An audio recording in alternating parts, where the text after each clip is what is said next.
Today? Sure. What you guys are doing? Sure. We're the Philadelphia Water Department, and the Water Department has partnered with Rebuilding Together Philadelphia to green 3 blocks. And when I say greening, we're talking about putting in green homes tools. So that means a flow-through planter, rain barrel, and a rain garden. And all of these tools, these green tools, basically serve to take the rainwater that falls on our roofs, and we're using those tools basically to capture that rainwater and store it, or to manage that rainwater. Because if we don't use the water that hits our roofs, it ends up going down into the piping system, and then in a rain event, when it rains, that water is mixed in with the sewage from our homes, and it ends up in the creek, in the Cobb's Creek in this particular area.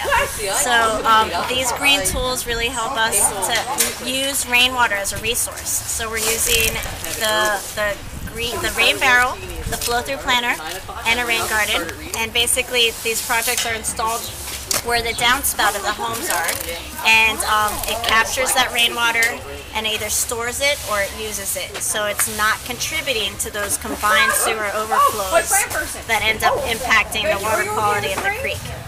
Okay.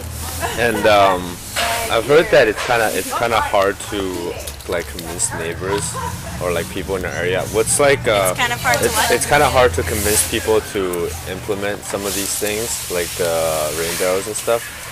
What are you guys doing to convince these people?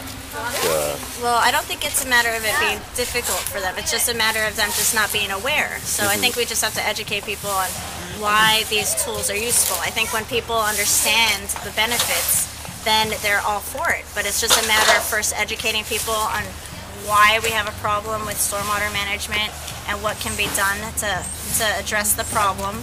So I think first we have to educate people, and then once we educate them, for the most part, when they understand it, then they hop on board. But there's that big gap right now in trying to just plan for these things and then trying to implement. You have that education gap. You have to make sure we educate people on the benefits and the uses.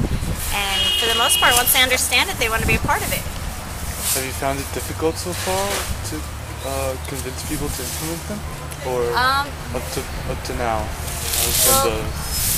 We've been trying to do different things to educate people on it. So we've been holding community meetings and public meetings, conferences, offering this sort of project, doing videos, doing all sorts of things. So I think you have to just basically try all different ways to reach out to people.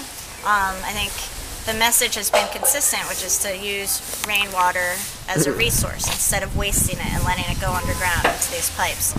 So I think it's not that it's been difficult, it's just that we still have a lot of people to educate, because people don't normally think about stormwater management. They don't think about using their rain as a resource. We're not trained to think that way. So I think it's just realizing what a great resource we have and being able to just implement practices that can manage that resource, and knowing that you can do that, because otherwise we take it for granted and don't realize it's something we can manage. And can you talk a little bit about how this will directly benefit the watershed? Do you know much about that? Yeah, well, every time it rains, everything washes eventually into our local creeks and rivers. So everything we do on land impacts the health of our creeks and rivers.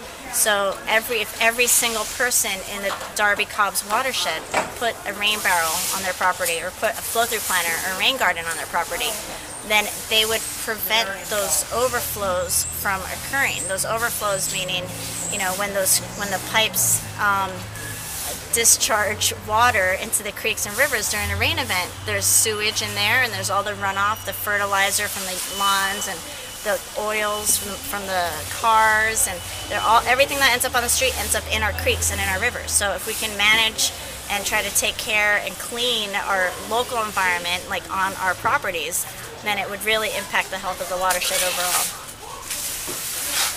Fantastic. Okay. Thank you so much. You're welcome. Thank you.